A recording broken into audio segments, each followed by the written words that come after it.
सबको जैन से जैसे परमेश्वर ही सबको महान और परमानेंट आशीष। आमीन। आमीन। चलो आज एक बार फिर से चलते हैं परमेश्वर की पवित्र हजूरी में और लेते हैं हमेशा की सदा की परमानेंट आशीष और बनते हैं अधिकारी स्वर्ग के, परमेश्वर के राज्य के अधिकारी बन जाते हैं। चलिए प्लीज़ सभी अपनी अपनी आंखें बंद कीजिए। सभी बहनों से रिक्वेस्ट है कि उनका सिर कवर किया हो। सभी भाइयों से भी रिक्वेस्ट है कि आंखें बंद हो, दोनों भाइयों और बहनों की, और सभी का सिर झुका हुआ हो। और एक बार फिर से अपने अपने मनों में अपने अपने गुनाहों की माफ़ी मांगिए, क्योंकि जब तक हम अपने गुनाहों की माफ़ी नहीं मांगेंगे तब तक हमें शिफा नहीं मिलेगी। Hallelujah hallelujah hallelujah. यहोवा पिताजी तुम्हारी तारीफ हो, तारीफ हो, तारीफ हो। प्रभु यीशु जी तुम्हारी तारीफ हो, तारीफ हो, तारीफ हो। पवित्र आत्मा जी तुम्हारी तारीफ हो, तारीफ हो, तारीफ हो। पिता पुत्र और पवित्र आत्मा जी तुम तीनों की तारीफ हो, तारीफ हो, तारीफ हो, तारीफ हो, तारीफ हो, तारीफ हो, तारीफ हो, तारीफ हो, तारीफ हो। हे पिता जमीन और आसमान के मालिक, हम सबके प्यारे पिता प्रभु यीशु नासरी, मैं तेरा बेटा बलवीर एक बार फिर से तुम्हारे पास आता हूँ खुदाबा प्रभु जी, और एक बार फिर से अपने वो सारे गलती बिना अपराध कबूल करता हूँ जो मैंने बचपन से लेकर अब तक जाने अनजाने की। खुदाबा प्रभु यीशु मसीह जी मेरे सारे गलती बिना अपराधों को माफ़ करो और मुझे फिर से गलती गुनाह और अपराध ना करने की समझ दो। पिताजी आज इस वचन से पहले मैं अपने आप को, तेरे सारे बेटे बेटियों को जो तेरी पितर हजूरी में बने हुए हैं और जो इस प्रार्थना को देख और सुन रहे हैं, उन सबका भी जिसम जान तुम्हारे कीलों से छेदे खून से रास्ता जलाली हाथों में सौंप देते हैं। आज के इस वचन से पहले हम सबके दिलों पर, दिमागों पर, हाथों, मुंह और आंखों पर पूरा अधिकार कर लो, और आज का जो वचन हो इसके लिए हमें तैयार करो। आज का जो वचन हो ये हमारे लिए स्वर्ग से उतरी हुई जीवन की रोटी बन जाए। हमारे दिलों को खोल दे, दिमागों को खोल दे और आत्मिक आंखों और कानों को खोल दे प्रभु यीशु मसीह, ताकि हम आज इस वचन को सिर्फ पढ़ने या सुनने वाले ना बने, बल्कि इस वचन पर चलने वाले बने, इस पर अमल करने वाले बने, इसे जीवन में लाने वाले, बचाने वाले और अपनाने वाले बने। और कोई दुष्ट अंधकार की शक्ति, कोई दुख तकलीफ, दर्द, बीमारी, परेशानी, किसी तरह की दुश्मन की योजना, वैरी की चाल, तेरे इस प्यार को, इस वचन को, इस खुराक को, जीवन की रोटी को हमारी जिंदगी से चुराने में कामयाब ना हो। तेरा वचन हमारी जिंदगी में जड़ पकड़े। आज इस प्रार्थना के दौरान, इस वचन के दौरान हम सब तेरे राज्य में स्वर्ग के अधिकारी बन जाएं प्रभु यीशु मसीह, और हमारे रूह जिस्म जानों से और जीवनों से और घरों से और परिवारों से सारी बीमारियां, किल्लतें, कमजोरियां, घटियां, परेशानियां प्रभु यीशु मसीह के जनता पाकर पिता नाम से दूर हो जाए। प्यारे पिता आप तेरा अनुग्रह बराबर हम पर बना रहे। प्यारे पिता प्रभु यीशु मसीह जी के जनता पाकर पिता नाम से मांगे, आमीन। सबको जन्म से परमेश्वर जी एक बार फिर से सबको महान और परमानेंट आशीष दे। आमीन आमीन। पिछले कुछ दिनों से इवन कि हर रोज मैं रात को कुछ ना कुछ स्टडी कर रहा था, कुछ मैं यूट्यूब पे सर्च कर रहा था। तो ज़्यादातर नॉर्मली टॉपिक यही होता है कि जो मैं सर्च करता हूँ, चाहे वो फाइनेंस हो, चाहे वो पॉलिटिकल हो, कुछ भी अगर मैं सर्च कर रहा था तो उसके साथ बहुत सारी वीडियोस अपने आप आ जाती हैं। फॉर एग्जांपल उसमें ज़्यादातर, जैसे मैं परमेश्वर के गीत देखता रहता हूँ तो गीत भी अपने आप लिंक आ जाते हैं, परमेश्वर के वचन के लिंक आ जाते हैं, ऑटोमेटिक विटनेस गवाहियाँ उसमें आ जाती हैं। तो मैंने देखा कि उसमें ज़्यादातर 20% 30% मुझे कुछ कंटेंट्स जो मिले वो ये थे कि दुनिया का अंत होने वाला है। बहुत सारे लोगों ने ऐसा उसमें डाला हुआ था। हालांकि मैंने उनमें से कोई देखा नहीं, किसी को स्टडी भी नहीं किया, किसी को पढ़ा भी नहीं, लेकिन फिर भी मेरे मन में एक बात आ रही थी कि ये तो श्योर कंफर्म है कि अंत तो होगा, दुनिया का अंत तो आएगा, लेकिन कब किसी को कुछ नहीं पता। भविष्यवाणी की गई है, बाइबल में भी प्रकाशित वाक्य में लिखा हुआ है कि दुनिया का अंत होगा। वो वक्त आएगा जब हम उठाए जाएंगे, वो वक्त आएगा जब परमेश्वर आसमान से आएंगे, बादलों भी आएंगे। वो वक्त आएगा जब एक चारपाई पर दो जन सो रहे होंगे, एक उठा लिया जाएगा।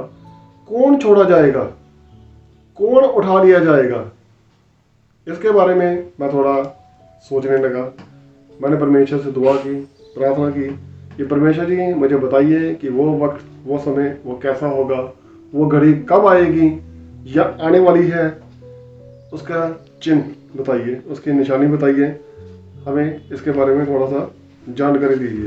तो परमेश्वर ने मुझे उसके बारे में बात की कि वो वक्त कब आएगा। इसके लिए हम देखते हैं मत्ती अध्याय में, मत्ती की किताब में 24 नंबर अध्याय में उसके 14 नंबर वर्ष पे, सॉरी 42 नंबर वर्ष पे।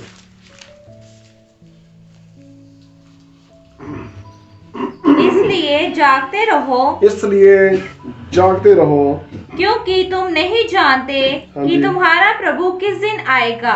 तुम नहीं जानते कि तुम्हारा प्रभु किस दिन आएगा, लेकिन वो वक्त आएगा, आएगा जरूर, लेकिन कब आएगा? वचन में लिखा हुआ है कि अंत समय से पहले बहुत सारी महामारियां आएंगी, भूकंप, अर्थक्वेक, भूचाल, भूई ढोल होंगे, ठीक है। अंत समय में लड़ाई झगड़े कलेश होंगे, घरों के साथ साथ एक देश दूसरे देश के खिलाफ खड़ा हो जाएगा, ठीक है। ये सब आज हम देख रहे हैं। तो मुझे ये सब पढ़ने के बाद ऐसा लगा जैसे हम अभी इस समय अंत के दौर में रह रहे हैं और अंत आने वाला है और ये अंत आखिरी है। शायद इस जनरेशन के खत्म होने से पहले पहले अंत आ जाएगा।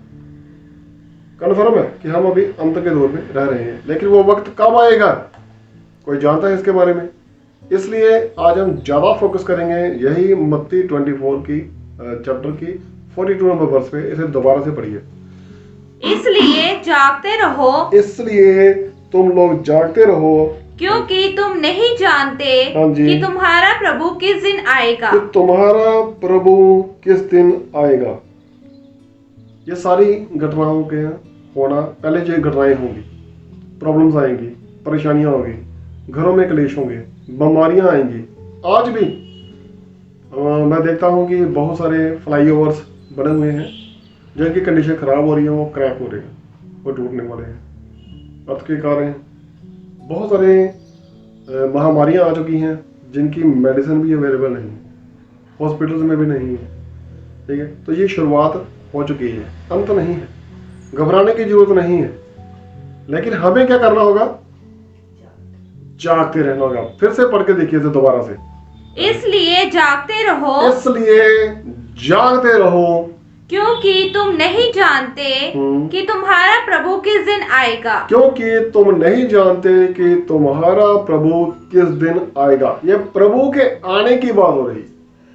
और प्रभु कैसे आएगा? बादलों पे।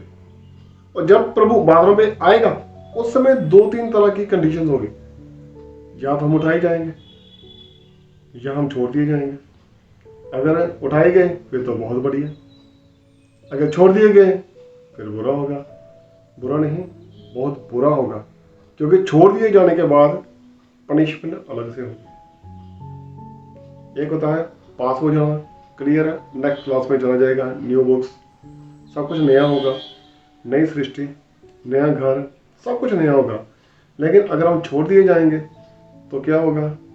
फेल हो जाएंगे। इसका मतलब वही क्लास फिर से, वही बुक्स फिर से, वही परेशानियां, और इंसल्ट अलग से और सजा अलग से। हो सकता है स्कूल भी हमें इसमें एडमिशन ना ले अगर हम फेल हो जाते हैं। इसके बारे में मुझे याद आ रहा है, पहला थिस्सलुनीकियों चैप्टर है, पहला थिस्सलुनीकियों, उसमें 4 नंबर अध्याय में 14 से लेकर 17 तक कुछ इसके बारे में लिखा हुआ है। पहला थिस्सलुनीकियों उसके 4 नंबर अध्याय में 14 से लेकर 17 तक कि जब प्रभु आएगा तो वो स्वर्ग से आएगा।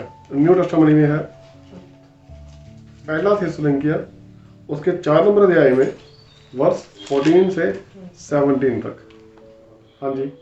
क्योंकि यदि हम विश्वास करते हैं, हाँ, क्योंकि यदि हम विश्वास करते हैं, हाँ जी, कि यीशु मरा कि यीशु मरा और जी भी उठा, और जी भी उठा, तो वैसे ही परमेश्वर उन्हें भी जो यीशु में सो गए हैं, उन्हें भी जो यीशु में सो गए हैं उसी के साथ ले आएगा। उसी के साथ ले आएगा।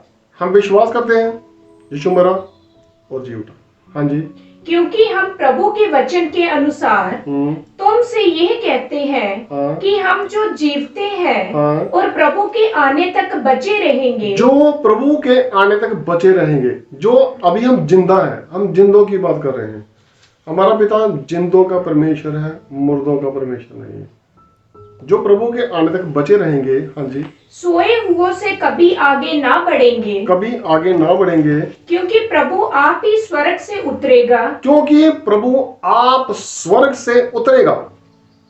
मैंने वर्ष थोड़ी आगे देखनी थी, लेकिन मैं पीछे से आके आ रहा हूं कि हमें थोड़ा बैक में पता चले कि जीसस मर गए थे, वो जी उठे हैं, और हम जो अभी जिंदा हैं, जो प्रभु पे विश्वास करते हैं, जब प्रभु आप स्वर्ग से उतरेगा, क्योंकि वो बादलों पे गया था और बादलों से आएगा।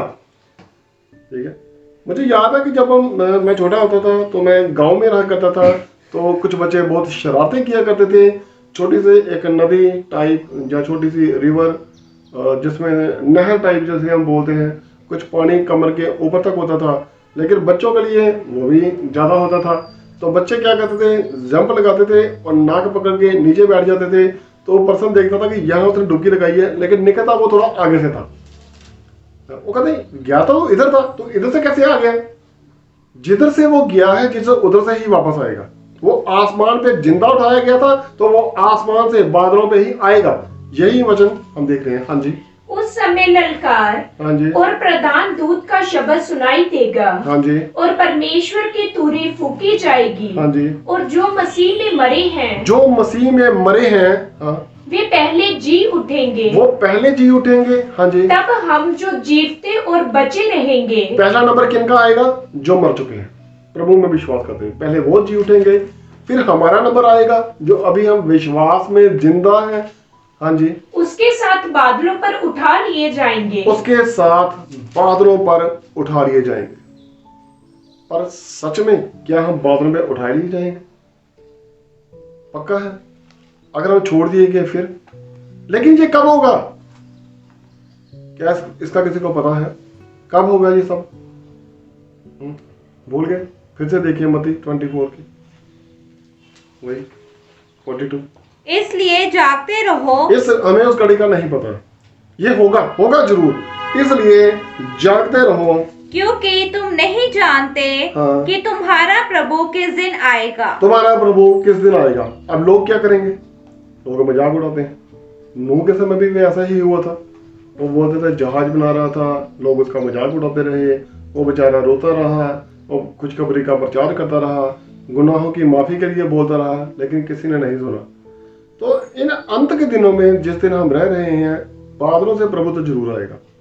आज भी बहुत सारे लोग जो विश्वास नहीं करते हैं, उनमें से जो नहीं करते उनमें से बहुत सारे लोग मजाक उड़ाएंगे, ऐसा हो ही नहीं सकता, लेकिन ये होगा जरूर। क्यों? अब नूह कौन था? नूह एक सिंपल इंसान था। उसने बोला जल प्रलय आएगी, तो जल प्रलय आ गई। और ये तो जीसस है जिसने कहा है वो बादलों से आएगा।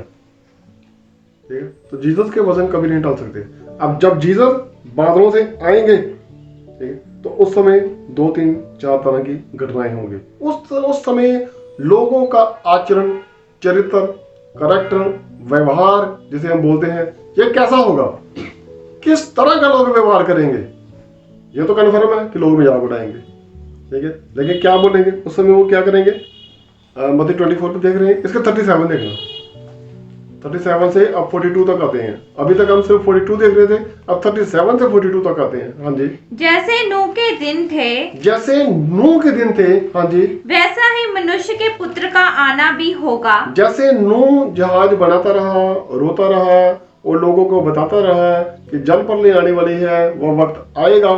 जीसस बोल रहे हैं वो घड़ी कब आएगी कुछ नहीं पता, लेकिन आएगी जरूर। जैसे नूह के दिनों में जब जल प्रलय आने वाली थी। हाँ जी, क्योंकि जैसे जल प्रलय से पहले के दिनों में, हाँ जी, जिस दिन तक कि नूह जहाज पर ना चढ़ा, जल प्रलय के पहले के दिनों तक जिस दिन की नूह जहाज पर नहीं चढ़ा था, उसी तरह परमेश्वर से बादलों पे आने तक, हाँ जी, उस दिन तक लोग खाते पीते थे और उनमें विवाह होते थे। वो एंजॉय करते थे, पार्टियां करते थे, हाँ जी, और जब तक जल प्रलय आकर उन सबको बहा ना ले गया, जब तक मुसीबत ना आई और सब कुछ बर्बाद ना हो गया, हाँ जी, तब तक उनको कुछ भी मालूम ना पड़ा। उस घड़ी के बारे में कोई नहीं जानता, आज भी नहीं पता है यह दिन कैसे आएगा। चोर की नहीं आएगा, एकदम से मुसीबत आएगी। उस समय क्या होगा, दो जन होंगे, एक उठा लिया जाएगा, एक छोड़ दिया जाएगा। जब जीसस आएंगे तब लोगों का आचरण कैसा होगा, उनकी परिस्थितियां कैसी होंगी, उनका व्यवहार कैसा होगा, ये हमें परमेश्वर बता रहे हैं। लोग खाते पीते रहेंगे, एंजॉय करते रहेंगे। आज भी मैंने वचन जब मैं देख रहा था तो मैं गली में बाहर निकला तो आते जाते रास्ते में देखा, थोड़े दिन पहले भी बहुत सारे लड़कों को मैंने कुछ मैरिज पार्टियों में या फंक्शंस में इधर उधर शोर करते देखा, हल्ला मचाते देखा। बहुत सारी मैरिज पार्टी में ड्रिंक करके गिरते हुए देखा। मुझे लगा कि उनके लिए ये जो दुनिया है एक खेल का मैदान है, जबकि ये जंग का मैदान है। ये दुनिया खेल का मैदान नहीं, जंग का मैदान है, जिसमें हमें रोज लड़ना पड़ता है शैतानी ताकतों से, अपनी प्रॉब्लम से, अपनी परेशानियों से। जो जॉब करते हैं अपने हालातों से, जो बिजनेस भी करते हैं उन्हें अपने हालातों से, जिनके घर में कोई परेशान है उस गरीबी से, उस बीमारियों से हमें रोज लड़ना पड़ता है। तो ये खेल का मैदान उन लोगों के लिए ये खेल का मैदान है, जबकि ये जंग का मैदान है। मुझे लगता है कि वो ऐसे एंजॉय कर रहे थे जैसे ये डिज्नीलैंड हो, डिज्नीलैंड है ना, कुछ ऐसा ही ना, डिज्नीलैंड है उसका नाम, डिज्नीलैंड। वो इस तरह से एंजॉय करते हैं कि इस पे ऐसे एंजॉय करो, खाओ पियो, आनंद करो, चर्च जाने की कोई जरूरत नहीं है, मजे करो, मस्ती करो। लोग तब तक ऐसा करते रहेंगे, लेकिन जब तुम कब तक ऐसा करते रहे, जब तक जल प्रलय न आ गई। आज तक नूह ने बोलता रहा कि माफी मांगो, तौबा कर लो, नहीं की। जीसस भी आज यही बोलते हैं, वो वक्त आने वाला है, इसलिए जागते रहो, मीन्स प्रार्थना में लगे रहो, परमेश्वर के पास बने रहो, क्योंकि हम उस घड़ी के बारे में नहीं जानते। जब वो घड़ी आ जाएगी फिर हमारे पास वक्त नहीं होगा। ठीक है, हाँ जी, आगे। वैसे ही मनुष्य के पुत्र का आना भी होगा। जिस तरह तब जल प्रलय का आना हुआ, इसी तरह मनुष्य का पुत्र जीसस का आना होगा। कंफर्म है। जब नूह की बात पूरी हो गई तो जीसस के लफे तो नहीं डाल सकते, ये तो कंफर्म है, पूरा होगा ही होगा। लेकिन हमने खुद देखना कि क्या हम जीसस के साथ उठाए जाएंगे, क्या हम इस लायक हैं, क्या हम उठाए जाएं? हाँ जी। उस समय दो जन खेत में होंगे। अब दो जन कौन से होंगे, कोई भी हो सकते हैं, खेत में काम कर रहे होंगे, और जो हार्ड वर्कर हैं, बिजनेसमैन हैं, जो जॉब करने वाले हैं, उनका अपना खेत है, चाहे वो खेत में नौकरी कर रहे हैं। दो जन खेत में होंगे। हाँ जी। एक ले लिया जाएगा, एक को उठा लिया जाएगा और दूसरा छोड़ दिया जाएगा। दूसरा छोड़ दिया जाएगा। अब कुछ इमेजिन करके देखिए कि दो जन हैं, वो खेत में है, वो खेत में खुदाई कर रहे हैं, जो हल चला रहे हैं, इकट्ठे हैं, उनमें से एक एकदम से गायब हो गया। वो देखे कि ये क्या हो गया, कहाँ गया। दो जन, हस्बैंड एंड वाइफ या ब्रदर एंड सिस्टर घर पे होंगे, या माँ बेटी, दो भाई बेड पे सो रहे होंगे, एक रात को गायब हो जाएगा और एक रह जाएगा। वो बोलेगा ये क्या हो गया, कहाँ गया वो। एक उठा लिया जाएगा, तब मरेगा नहीं कोई, उठा लिया जाएगा, आसमान पे उठा लिया जाएगा। एक बेचारा रह जाएगा या एक बेचारी रह जाएगी। वो कौन रह जाएगा। दो जन, हम तो बात कर रहे हैं खेल के मैदान की और लड़ाई के मैदान की। दो जन जो एंजॉय करते हैं वो पहाड़ी पे चढ़ रहे होंगे। कुछ लोगों को शौक होता है ना पहाड़ी पे चढ़ने का, पहाड़ी पे चढ़ रहे होंगे, उनमें से चढ़ते चढ़ते एक गायब हो जाएगा। वो हैरान हो जाएगा, कहाँ गया। दो जन मीन्स 50%, दो मीन्स 50%। दो जन होंगे, एक उठा लिया जाएगा, एक छोड़ दिया जाएगा। जीसस हमेशा बोलते रहे हैं 10 कुड़ियों को अच्छा किया, एक वापस आया, बाकी नो का है 90% तो आए नहीं, लेकिन फिर भी जीसस बोलते हैं 50%। एक उठा लिया जाएगा, एक छोड़ दिया जाएगा। हाँ जी, फिर ये दो जन खेत में होंगे। हाँ जी। दो स्त्रियां चक्की पीसती रहेंगी। पहले के दो जन खेत में होंगे, एक उठा लिया जाएगा, फिर 50%। हाँ जी। दो स्त्रियां चक्की पीसती रहेंगी। दो स्त्रियां चक्की पीसती होंगी। हाँ जी। एक ले ली जाएगी और दूसरी छोड़ दी जाएगी। एक ले ली जाएगी, एक छोड़ दी जाएगी। हाँ जी। इसलिए जागते रहो। इसलिए, लेकिन ये कब होगा, कब होगा ये, किसी को कुछ नहीं पता। तो हमें क्या करना है इन हालातों से बचने के लिए? ऐसा ना हो कि हमारा साथ वाला उठाया जाए और हम रह जाए, हम रह ना जाएं। इसके लिए हमें क्या करना होगा? क्या करना होगा? जागते रहना होगा। और जागकर क्या करना है? व्हाट्सएप चलाना है, सोना नहीं है, स्टेटस बार बार चेक करना है, कौन स्टेटस पे क्या क्या डाल रहा है। इसके कुछ फायदे होते हैं व्हाट्सएप चलाने के। पता क्या क्या फायदे होते हैं? सबको पता है क्या फायदा होता है व्हाट्सएप चलाने का। एक तो हमारा ब्रेन एक्टिव रहता है, दूसरा हमें हमारे जो जान पहचान वाले हैं या हमारे प्रेमी हैं, हमें उनसे आस होती है कि वो कोई ना कोई मैसेज जरूर डालेंगे, स्टेटस डालेंगे, हो सकता है मेरे बारे में। इससे हमारे चेहरे पे ग्लो रहता है खुशी के देखने के लिए। और तीसरा चौथा रीज़न क्या है? हमारे फिंगर भी सॉफ्ट रहते हैं व्हाट्सएप चलाने से, है ना? फिंगर सॉफ्ट रहती हैं। उस समय क्या करना है? जागते रहना है। और क्या करना है? व्हाट्सएप चलाना है। मीन्स प्रभु में बने रहना है, प्रार्थना में बने रहना है। हाँ, क्योंकि उस घड़ी को कोई नहीं जानता। फिर से देखिए 42 इस अब आज इस पे जोर देंगे। हाँ जी, इसलिए जागते रहो। हाँ जी, क्योंकि तुम नहीं जानते हाँ। कि तुम्हारा प्रभु किस दिन आएगा। जब हम अभी इससे पीछे देख रहे थे तो एक उठा लिया जाएगा, एक छोड़ दिया जाएगा। चाहे वो स्त्री हो या खेत में काम करने वाला हो, कोई भी हो, एक उठा लिया जाएगा, एक छोड़ दिया जाएगा। लेकिन जो तो उठा लिया गया वो तो ठीक है, जो छोड़ दिया गया उसका क्या होगा? बहुत बुरी कंडीशन होगी उसकी। ठीक है, एक उस समय हालात कैसे होंगे अभी हमने देखा। दूसरा, जो जन छोड़ दिया गया है उसका क्या होगा? उस पर आएगा खतरा। कौन सा? क्या आएगा उस पर? खतरा। किस चीज का खतरा आएगा उसके ऊपर? कैसा खतरा आएगा उसके ऊपर? परमेश्वर भी उसे त्याग देगा, खुद परमेश्वर उसे छोड़ देगा। चाहे वो अनजाने से रह गया है, मीन्स अगर हम तैयार नहीं हैं तो क्या होगा? परमेश्वर हमें छोड़ देगा। उठाया कौन जाएगा? जो तैयार है। और छोड़ा कौन जाएगा? जो तैयार नहीं है। ठीक है, अगर अब मत्ती 24 देख रहे हैं, अगर हम 25 नंबर अध्याय देखें, उसकी 1 नंबर वर्ष पे लिखा हुआ है 10 कुंवारियों का दृष्टांत इसमें दिखाया गया है। हाँ जी, पढ़िए प्लीज। स्वर्ग का राज्य उस 10 कुंवारियों के समान होगा। हाँ जी, जो अपनी मशालें लेकर दूल्हे से भेंट करने को निकली। जो अपनी मिसालें लेकर मीन्स रोशनी करके, अपनी लाइफ में रोशनी करके आगे बढ़ी। ये शायद ईमानदार थी और पवित्र थी, रोशनी के साथ आगे निकली, लेकिन तैयारी के साथ नहीं। तैयारी के साथ नहीं आई थी। 5 समझदार थी, 5 मूर्ख थी। 50% फिर से हम बात कर रहे हैं।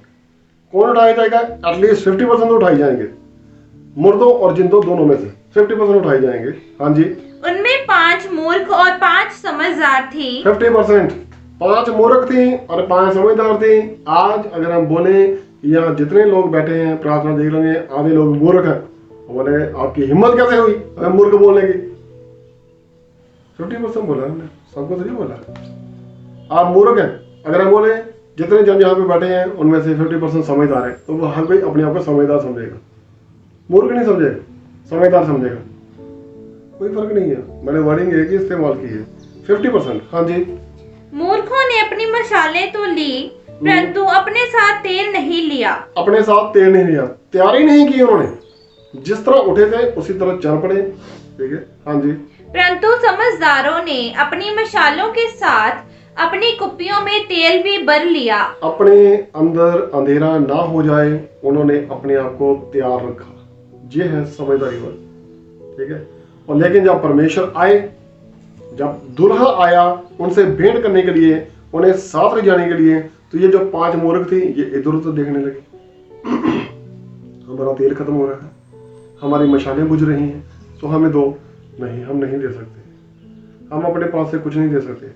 अब वो वक्त निकल चुका है, हो सकता है हम दोनों रह जाएं। आप अपना इंतजाम खुद करो। उस समय कोई किसी का कुछ नहीं कर सकता, क्योंकि वो वक्त इतना ज्यादा रह चुका है, इतना शॉर्ट टाइम रह चुका है। अब वो वक्त आ चुका है जब हमें जागते रहना है। अब वो वक्त आ चुका है जब हमें ज्यादा से ज्यादा प्रार्थना करनी है। आज की समस्या आज के लिए बहुत है, परेशानियां बहुत ज्यादा हैं, तो इधर उधर देखने लगे। हुआ क्या? खुदा बाप आया, परमेश्वर आया, दूल्हा आया। उनमें से 5 जो समझदार थे उन्हें अपने साथ ले गया। 50% और 5 जो मूर्ख थी वो रह गई।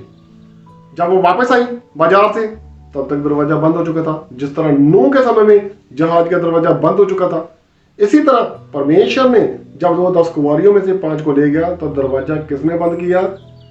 दुल्हा ने। अब हमें और की जरूरत नहीं है। सोचिए, दुल्हे पूरे आए थे लेकिन दुल्हने तैयार नहीं है, फसल बहुत है, मजदूर नहीं है। हमें क्या करना होगा? वो वक्त कब आएगा? किसी को पता है? नहीं पता है। तो फिर हमें क्या करना होगा? जागते रहना होगा। किस तरह? तैयारी करके। और जाग कर क्या करना है? प्रार्थना करनी है। व्हाट्सएप नहीं चलाना, ठीक है? जागते रहना है, प्रार्थना करनी है। लेकिन जब परमेश्वर आएंगे, जब खुदा बाप आए, दुल्हा आया, अगर 10 नंबर इसकी 10 नंबर वर्ष देखना, 10 कुमारियों वाली। हाँ जी। जब वे मोल लेने को जा रही थी हाँ जी। तो दुल्हा आ पहुंचा। जब वो यहाँ से निकली ऑयल लेने के लिए कि अभी हम अपना कुछ इंतजाम कर लेते हैं, तो दुल्हा आ गया। वो वक्त कोई नहीं जानता कब आएगा। हाँ जी। और जो तैयार थी, हाँ, वे उसके साथ विवाह के घर में चली गई। जो तैयार थी वो चली गई। हाँ जी। और द्वार बंद किया गया। और द्वार बंद कर दिया गया। दुल्हने ने द्वार बंद नहीं किया। ये द्वार किसने बंद किया? दुल्हन ने। वो नहीं ले गया। अब इतनी देर में वो भी आ गई। अब द्वार बंद हो चुका है, वो बाहर से खटखटाएंगे। पहले खुदा आवाजें लगा रहा था स्वर्ग के राज्य से, तैयार हो जाओ, तैयार हो जाओ। अगर हम तैयार नहीं हैं तो हम रह जाएंगे। हमें अपनी तैयारी पूरी रखनी है। कैसे? एटलीस्ट जागते तो रहे। अगर जागते में रहे लेकिन तैयार नहीं है तो फिर भी रह जाएंगे। हाँ जी। इसके बाद वे दूसरी कुंवारियां भी आकर कहने लगी, हाँ जी। हे स्वामी, हाँ। हमारे लिए द्वार खोल दे। अब हमारे लिए तो द्वार खोल दे। उसने उत्तर दिया, मैं तुमसे सच कहता हूँ। देख, यहाँ रुकिए। स्वर्ग के राज्य में जब परमेश्वर अपने सब बच्चों को उठा ले जाएगा, वो जो रह जाएंगे वो कौन रह जाएंगे? जो तैयार नहीं। मैं ये नहीं कहता विश्वासी नहीं है, जो तैयार नहीं है, चाहे वो विश्वासी हो चाहे ना हो। वचन में क्लियर लिखा कि अंत के दिनों में जब बहुत सारे जो परमेश्वर को हे पिता कहकर पुकारते हैं, वो स्वर्ग में नहीं उठाए जाएंगे।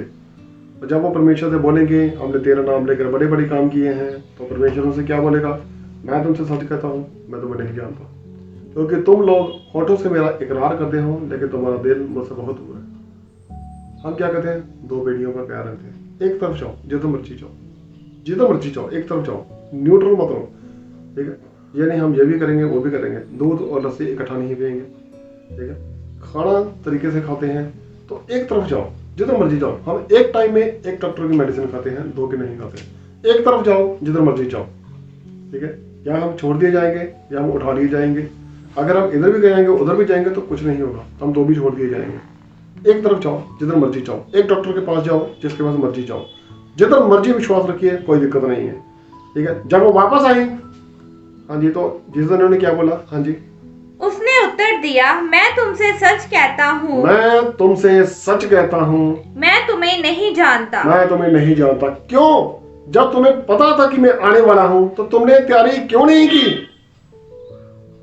नंबर 2 में रहेगा कौन? स्वर्ग में कौन नहीं उठाया जाएगा? वो नहीं उठाया जाएगा जो तैयार नहीं है। अब हमें देखना है कि हम तैयार हैं या हम नहीं हैं। अब गलती तो हमसे होगी। अब जो रह जाएगा वो क्या करेगा? रोएगा, चीखेगा, चिल्लाएगा। उसके लिए कोई हल नहीं है, ठीक है? अब उसके लिए तीसरी प्रॉब्लम आने वाली है। वो प्रॉब्लम क्या है? अगर परमेश्वर ने उसको छोड़ दिया, वो तैयार नहीं था, तो यहोवा पिता भी उसे त्याग देगा। पता है कैसे? कैसे त्यागेगा? उस पर आएंगी नेचुरल कैलेमिटीज, क्योंकि अंत के दिनों में क्या होगा? बीमारियां, महामारियां, परेशानियां तब बहुत सारी आएंगी। प्रकाशित वाक्य के 16 नंबर अध्याय में यह सब लिखा हुआ है। उसके वर्ष 9 से लेकर 11 तक। हाँ जी, 9 से लेकर 11 तक। हाँ जी। तो उस समय जो नहीं उठाए जाएंगे वो कौन होंगे? जो विश्वासी नहीं है। हाँ जी, मनुष्य बड़ी तपन से झुलस गए उस और समय क्या होगा कि जब परमेश्वर आसमान से मुसीबतों के क्रोध के प्याले सब पर उड़ेलेगा, तो लोग, जब परमेश्वर का क्रोध भड़केगा तो बहुत सारे लोग जल गए। हाँ जी। और परमेश्वर के नाम की, जिस पर इन विपत्तियों पर अधिकार है, हाँ। निंदा की। उन्होंने फिर भी अपनी माफी नहीं मांगी, फिर भी परमेश्वर के खिलाफ कुड़कुड़ाए, बोले। पता नहीं ये शुरू से आदत पड़ी हुई है मूसा के समय से, जब खुदा बाप इन्हें इजराइलियों को आजाद करके लाया था, वो निर्गमन में थे, निर्जन प्रदेश में थे, तो तब भी वो कुड़कुड़ाते रहते थे, ये नहीं, वो है, वे है, ये है, बस ऐसे ऐसे करते रहते थे। तो आज भी जब इन पर मुसीबतें आई, इनकी अपनी गलती के कारण, तुम लोग तैयार नहीं थे। खुदा बाप कहता है तुम लोग तैयार नहीं थे, मैंने तुम्हें छोड़ दिया। अब ये मुसीबतें किन पर आएंगी? जो तैयार नहीं है। ये सृष्टि नष्ट की जाएगी। उस समय किसी के साथ भेदभाव नहीं किया गया कि 2 पर किया गया, 3 को किया गया। जो तैयार था खुदा ने उठा लिया। एटलीस्ट 50% तो थे, बाकी जो 50% है, ठीक है, उन पर मुसीबतें आई, लेकिन कौन थे वो लोग? जो विश्वासी नहीं थे। हाँ जी, उन्होंने फिर भी परमेश्वर के खिलाफ कुड़कुड़ाना जारी रखा, परमेश्वर को बुरा वाला बोला, निंदा की। हाँ जी, उसकी महिमा करने के लिए मन ना फिराया। फिर भी अब उसकी महिमा के लिए माफी नहीं मांगी। जब मुसीबतें आ रही हैं तो भी मांग लो, क्योंकि आज अभी तक हम जिंदा हैं, आज तक हम अभी तक जिंदा है, जब मरे नहीं हैं तभी मांग लो। हाँ जी। 5वें स्वर्गदूत ने अपना कटोरा हाँ जी। उस पशु के सिंहासन पर उड़ेल दिया। हाँ जी। और उसके राज्य का अंधेरा छा गया। हाँ जी, कितना नंबर देख रही हैं? 10। हाँ जी, 11 देखिए। और अपनी पीड़ाओं और फोड़ों के कारण स्वर्ग के परमेश्वर की निंदा की। जब 5वें स्वर्गदूत ने अपना प्याला उड़ेला, तो ये लोग जो उस समय परमेश्वर की निंदा करते थे और विश्वास नहीं करते थे, इन्हें बड़ी तकलीफ पड़ी, फोड़े निकले। फिर भी इन्होंने उस तकलीफ के कारण अपना मन ना फेरा और निंदा की उस परमेश्वर की। इन्हें दर्द बहुत ज्यादा था। पता कितना दर्द था इन्हें? इतना ज्यादा दर्द था इन्हें कि अपनी जीभ को अपने दांतों से काट रहे थे। ये इतनी ज्यादा दर्द हो गई था वो। ठीक है, बेटर नहीं है हम जागते रहें, हम प्रार्थना में लगे रहें और परमेश्वर के साथ जिंदा उठाए जाए। रास्ते 2 हैं, हमारी मर्जी है क्या चूज करना है। पहला बात तो ये है कि उस समय लोगों का आचरण कैसा होगा। दूसरी बात क्या है, हम क्यों रह गए? क्योंकि हम तैयार नहीं थे। और तीसरा, जब हम रह जाएंगे तो खुदा बाप भी हमें त्याग देगा और वो आग हम पर बरसेगी, क्रोध के प्याले। आज तक परमेश्वर इंतजार करके बैठा रहा कि तुम लोग माफी मांग लोगे, हम लोग माफी मांग लेंगे, लेकिन हम नहीं मांगेंगे तो फिर उस समय के लिए तैयार हो, रहना पड़ेगा, मजबूरी है। हाँ जी। पर अपने अपने कामों में मन ना फिराया। फिर भी माफी नहीं मांगी, परमेश्वर की निंदा करते रहे फोड़ों के कारण, फिर भी माफी नहीं मांगी। हाँ जी। 6वें स्वर्गदूत ने अपना कटोरा महानद नदी फरात पर उड़ेल दिया। 21 देखना। हाँ जी। आकाश से मनुष्यों पर मन भर के बड़े ओले गिरे। एक एक मन भर के, मन तो बहुत बड़ा होता है, बहुत वजन होता है, तो ओले गिरे। हाँ जी। और इसलिए कि ये विपत्ति बहुत ही भारी थी। यह मुसीबत ज्यादा भारी थी क्योंकि बहुत सारे लोग उन ओलों से मर गए। हाँ जी। लोगों ने ओलों की विपत्ति के कारण परमेश्वर की निंदा की। फिर से परमेश्वर की निंदा की, मन नहीं कराया। आज भी दिक्कत यही है। बहुत सारे जन को हम बोलते हैं आप पर ये मुसीबत आई है, आप परमेश्वर से गुनाहों की माफी मांगिए, परमेश्वर हमें बख्श देगा। ठीक है, अब जब परमेश्वर आएगा तो 3 कंडीशन होगी। मैं फिर से एक्सप्लेन कर रहा हूँ। 3 कंडीशन कैसी होगी? पहली कंडीशन कौन सी होगी? उस समय लोगों का आचरण कैसा होगा। दूसरी कंडीशन कौन सी होगी? साथ कौन छोड़ दिया जाएगा? जो तैयार नहीं है। और तीसरी कंडीशन कौन सी होगी? ठीक है, जब हम छोड़ दिए जाएंगे तो खुदा बाप भी हमें त्याग देगा। ये हमसे बर्दाश्त नहीं होगा। ये होगा जरूर, लेकिन कब होगा? भूल गए? कब होगा ये सब? फिर से भूल गए। देखिए मत्ती 24:42। हमें करना क्या है? जब जागेंगे तब होगा। इसलिए जागते रहो। इसलिए हमें क्या करना है? जागते रहो। हाँ जी। क्योंकि तुम नहीं जानते हम नहीं जानते कि तुम्हारा प्रभु किस दिन आएगा। कि तुम्हारा प्रभु किस दिन आएगा। हम इस घड़ी को नहीं जानते, वो मुसीबत आएगी जरूर। जो लोग बोलते हैं कि ये कभी नहीं होगा, कंफर्म है ये होगा। और उस समय भी जो मजाक उड़ाते हैं, इनकी हालत खराब होगी। परसेंटेज देखिए कितनी बड़ी बात है कि मुर्दों में से लोग जिंदा होकर उठा लिए जाएंगे, लेकिन जिंदा लोग छोड़ दिए जाएंगे। जो लोग मर चुके हैं, शायद जो लोग एक खाट पर एक चारपाई पर 2 लोग सो रहे होंगे, एक उठा लिया जाएगा। एक कब्रिस्तान में 2 डेड बॉडीज होंगी, एक उठा ली जाएगी, एक छोड़ दी जाएगी। 2 जिंदा लोग सो रहे होंगे, एक ही चारपाई पर, एक उठा लिया जाएगा, एक छोड़ दिया जाएगा। 50% मीन्स जिसने विश्वास किया, जो जागता रहा, वो उठाया जाएगा। हमें क्या करना है? जागते रहना है। और जागते रहकर क्या करना है? प्रार्थना करनी है। व्हाट्सएप नहीं चलाना है। चलो कभी कभी चला भी सकते हैं। परमेश्वर का वचन फैलाने के लिए जरूरी है। व्हाट्सएप भी आगे हम वचन शेयर कर सकते हैं। हम ये जो प्रेयर है इसे शेयर कर सकते हैं। बहुत सारे काम कर सकते हैं। हाँ जी, तो फिर हमें क्या करना होगा? सबसे पहले गुनाहों की माफी मांगनी है, परमेश्वर की पवित्र हजूरी में आना है और जागते रहना है, ताकि जब परमेश्वर की आमद ठहरे तो हम परमेश्वर के साथ उठाए जाएं, क्योंकि हम उस वक्त के बारे में नहीं जानते कि ये कब होने वाला है। ठीक है, वक्त मुझे ज़्यादा इजाज़त नहीं देता। परमेश्वर हम सबको महान और परमानेंट आशीष दे। सबको जय मसीह की। एक बार फिर से अपनी आंखें बंद रखिए और चलते हैं आखिरी प्रार्थना में। चलिए, हालेलुया हालेलुया हालेलुया। यहोवा पिताजी, एक बार फिर से तुम्हारी तारीफ हो, तारीफ हो, तारीफ हो। प्रभु यीशु जी, एक बार फिर से तुम्हारी तारीफ हो, तारीफ हो, तारीफ हो। पवित्र आत्मा जी, एक बार फिर से तुम्हारी तारीफ हो, तारीफ हो, तारीफ हो। पिता, पुत्र और पवित्र आत्मा जी, एक बार फिर से तुम तीनों की तारीफ हो, तारीफ हो, तारीफ हो, तारीफ हो, तारीफ हो, तारीफ हो, तारीफ हो, तारीफ हो, तारीफ हो, तारीफ हो, तारीफ हो। खुदा बाप प्रभु यीशु मसीह, तेरा धन्यवाद करते हैं आज के इस पवित्र दिन के लिए, आज के सुंदर खूबसूरत दिन के लिए, आशीष से भरपूर और मामूर दिन के लिए मेरे पिता। खुदा बाप प्रभु यीशु मसीह, आज के इस वचन के लिए तेरा धन्यवाद करते हैं मेरे पिता।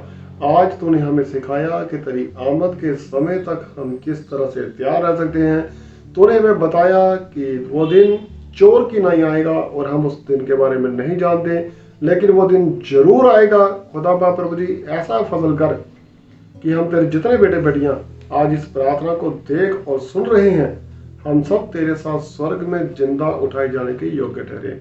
हम सब जो इस समय प्रार्थना में बने हुए हैं मेरे पिता, इनकी आने वाली जनरेशन भी तेरे साथ स्वर्ग में जिंदा उठाए जाने के योग्य ठहरे।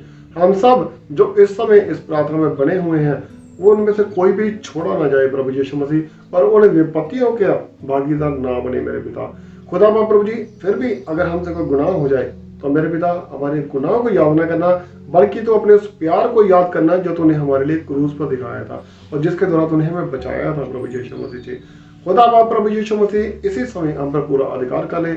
आज तेरे जिन बेटे बेटियों से या उनके परिवार में किसी से कोई गुनाह हो गया है मेरे पिता, तो उनके गुनाहों को बख्श दे और फिर से गुनाह ना करने की समझ दे मेरे पिता, और सबको अपने गले से लगा। और आज हम सबके रूह जिस्म जानों से, शरीरों से हर रोग, बुराई, बीमारी, समस्या, परेशानी को दूर कर दो प्रभु यीशु मसीह के जिंदाबाद है नाम से।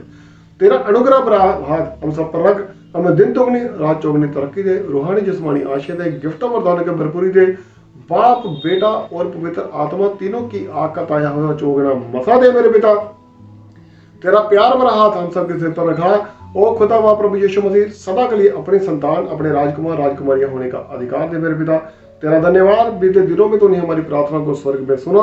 हमारी फाइनेंस की प्रॉब्लम्स को बहुत सारे जन की, जिसके तूने मुझे बताया, बहुत सारे जन की तूने फाइनेंस की प्रॉब्लम को हल किया। मैं तेरा धन्यवाद करता हूँ। तो उन्हें स्वर्ग से करोड़ों गुना आशीष देने जा रहे हैं, इसे हम कबूल करते हैं प्रभु यीशु मसीह जी। और खुदा बाप प्रभु जी, तेरे इस महान दया, कृपा और अनुग्रह के लिए हम तेरा धन्यवाद करते हैं। तू हम सबको समृद्ध करने जा रहा है, तेरा धन्यवाद करते हैं। इसके साथ साथ तो हमें तैयार रख, ताकि हम जागते रहे, तेरे प्यार और विश्वास में बने रहे। तेरा प्रकाश हमारे चेहरों पर चमकता रहे, जलाल हम पर चमकता रहे। हम तेरे दिए हुए प्रकाश में तेरे पीछे चलते रहे, उजाले में चलते रहे। कोई अंधकार की शक्ति, कोई शैतानी ताकत तेरे इस प्यार से हमें जुदा न कर सके प्रभु यीशु मसीह जी।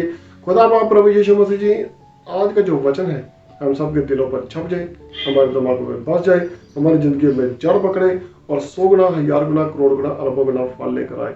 और खुदा बाप प्रभु जी तू हमारा पिता है और हम तुम्हारे बच्चे हैं। सारी इज्जत, सारी महिमा, सारा जलाल तुम्हारे जिंदा पाक और पवित्र नाम को देते हैं और प्यारे पिता प्रभु यीशु मसीह जी के जिंदा पाक और पवित्र नाम से मांगे आमीन। सबको जय मसीह। परमेश्वर जी सबको महान और परमानंद आशीष। आमीन आमीन आमीन।